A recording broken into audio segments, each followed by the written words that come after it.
Good morning, good afternoon, good evening. Guys, Kevin sir back from Personal Tutor. Standard 8th History playlist आप लोग देख रहे हैं. Chapter 3 है Ruling the Countryside. Topic is All was not well.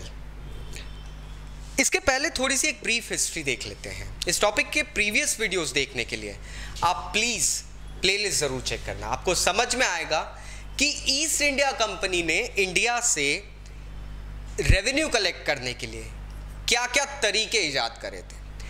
सबसे पहले permanent settlement system,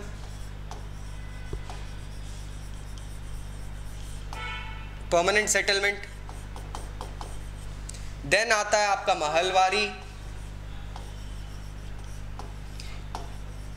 और रेओटवारी.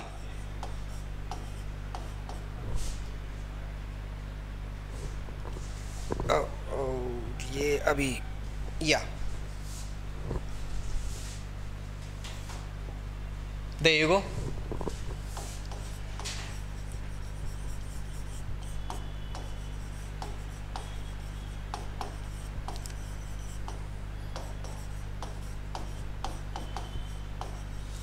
अब इन सिस्टम्स में ना कुछ कंफ्यूजन रहा है, हमेशा से मुझे भी था. ठीक है, परमानेंट सेटलमेंट सिस्टम का मैं एक बार ब्रीफ समझा देता हूं. परमानेंट सेटलमेंट सिस्टम एक ऐसा सेटलमेंट सिस्टम था जिसमें एक फिक्स अमाउंट जमींदार के साथ में जज कर लिया जाता था कि भैया अब आप एक फिक्स अमाउंट हमको पे करोगे टिल परपेचुअलिटी. इससे ईस्ट इंडिया कंपनी के ऑफिशियल्स ने ये सोचा था कि कहीं ना कहीं किसी ना किसी तरीके से हमको एक फिक्स इनकम मिलती रहेगी और उस इनकम का कुछ पार्ट, मतलब जो हमको टैक्स मिलता है उसका कुछ पार्ट जमींदार भी रखेगा. तो प्रॉब्लम यहां पर यह हो गई थी कि जमींदारों को एक इस तरीके से रिफॉर्मर के वे से प्रेजेंट किया गया था कि जमींदार जो रहेंगे वो एज अ रिफॉर्मर अपनी इनकम बढ़ाने के लिए ना लैंड की इम्प्रोवाइजेशन भी करेंगे, जमीन को भी ऊपर उठाएंगे. लेकिन प्रॉब्लम ये हुआ कि ये लैंड का जो इम्प्रोवाइजेशन हो रहा था ये कहीं ना कहीं कुछ ना कुछ गड़बड़ कर रहा था. ये क्या गड़बड़ कर रहा था, I'll show you. जमींदार अपनी इनकम से मतलब रख रहे थे. उनको कोई मतलब नहीं था कि किसान जो है वो कितना रेवेन्यू कमा पा रहा है, कितना घर में रख रहा है, बेचारा पर्सन क्या कर रहा है. कहीं से भी उनका ज़मीन की कल्टीवेशन बढ़ाने में या प्रोडक्शन बढ़ाने में कोई दरमदार नहीं था.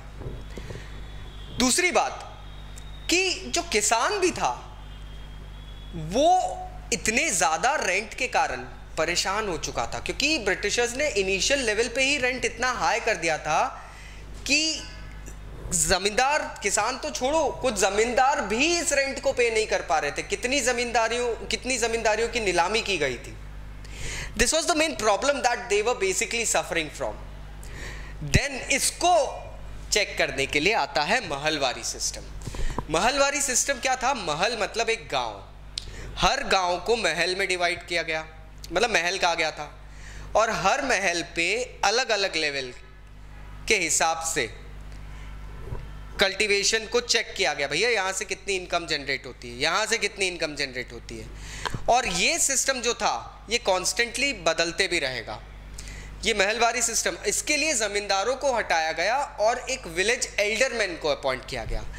क्यों? क्योंकि ज़मींदार जिस तरीके से कनेक्ट नहीं बना पा रहे थे लोग पेजेंट्स के साथ में, तो जो विलेज का जो लोकल एल्डरमैन होगा, जो सीनियर होगा, उसको हम लोग अपॉइंट करेंगे टैक्स कलेक्शन के लिए. चलिए ठीक है.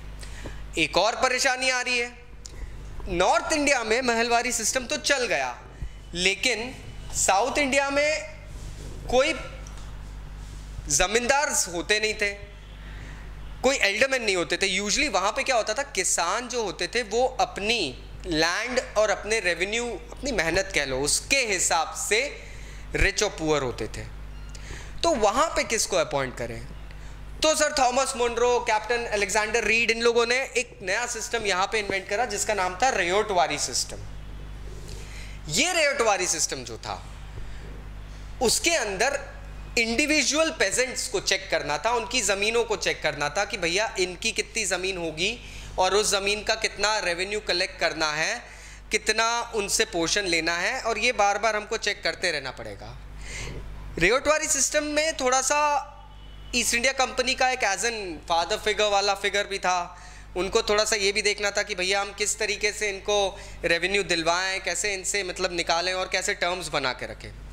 लेकिन अब इस टॉपिक की बात आती है, all was not well, somewhere somehow some things were really wrong. दोस्तों, ये सारे सिस्टम्स इंप्लीमेंट कर दिए, उसके बाद में कुछ सालों में ये ईस्ट इंडिया कंपनी को क्लियर हो गया कि बॉस कुछ गड़बड़ है, ऑल इज नॉट वेल। वो ऑल इज वेल वाली बात आती है ना, तो all is not well, some problem is there. क्योंकि ईस्ट इंडिया कंपनी का मेन मोटिव क्या था, as we know, profit generation. वो आई इंडिया थी यार रेवेन्यू कलेक्ट करने के लिए, तो प्रॉफिट जनरेशन उनका मेन मोटिव था। अब प्रॉफिट जनरेशन के लिए आप हाई रेवेन्यू फिक्स करेंगे, लेकिन प्रॉब्लम ये हो रही थी कि हाई रेवेन्यू जमींदार तो दे नहीं पा रहे। That was the failure of permanent settlement system. आप जमींदारियां नीलाम कर रहे हो, आप नए जमींदार बना रहे हो, तो आप उस प्रोसेसिंग लीगैलिटी वाले प्रोसेसिंग में लग गए। आपका मेन जो कहते हैं ना, when you are doing one task and you suddenly get involve into other task, things go haywire. ये हंकी डोरी चलने लग गई। रेओटवारी सिस्टम, महलवारी सिस्टम में प्रॉब्लम ये आने लगी कि भैया ये हाई टैक्सेस के कारण रेओट जो थे, पेजेंट्स थे, ये अपनी लैंड छोड़ के भागने लग गए कि जब हम किसानी करेंगे ही नहीं तो हमको टैक्स देना ही नहीं पड़ेगा। तो यहाँ पे ये भी प्रॉब्लम होने लग गए और अलग अलग रीजन्स के लोग उन रीजन्स को छोड़ के जाने लगे। Places suddenly got deserted. अब जब वहाँ पे पेजेंट्स ही नहीं है तो बीइंग अ कंपनी ऑफिशियल आप रेवेन्यू किससे कलेक्ट करोगे? ये थोड़ी सी एक डाउटफुल इमेज बन के रह गई। ये जो नए सिस्टम थे ना, ईस्ट इंडिया कंपनी ने ये सोचा था कि इन सिस्टम्स को इम्प्लीमेंट करके the zamindars would actually become the father figures, they would promote land cultivation, more cultivation, more harvest के लिए जमींदार्स कुछ रिफॉर्म्स लेकर आएंगे, भाई उनकी भी तो इनकम बढ़ेगी। लेकिन वो ये भूल गए, जमींदार्स वर busy in just retaining that free वाला इनकम। उनको तो सिर्फ टैक्स कलेक्ट करके किसी भी तरीके से, कहते हैं ना साम दाम दंड भेद, उससे उनको टैक्स कलेक्ट करना था। जितना टैक्स कलेक्ट होता ब्रिटिशर्स को देना था, उनकी एक फिक्स इनकम बन गई थी। तो why would they go ahead and like uplift the poor pageants? वो क्यों ऐसा करेंगे? बाद में आपने जब महलवारी सिस्टम, रेओटवारी सिस्टम रखा तो आपने टैक्स लेवल इतना हाई कर दिया कि भाई वो लोग उस प्रेशर को बेयर नहीं कर पा रहे थे। और रिजल्ट क्या हुआ? Many of the peasants left their lands, deserted their villages and just ran away. So what was happening actually? ये जो ईस्ट इंडिया कंपनी का सिस्टम जा रहा था ना, ये डेफिसिट में जाने लगा। I hope now you got the crux of the whole topic. फिर भी अगर कोई डाउट्स है तो नीचे कमेंट बॉक्स में कमेंट जरूर करना। Thank you very much, take care, bye bye.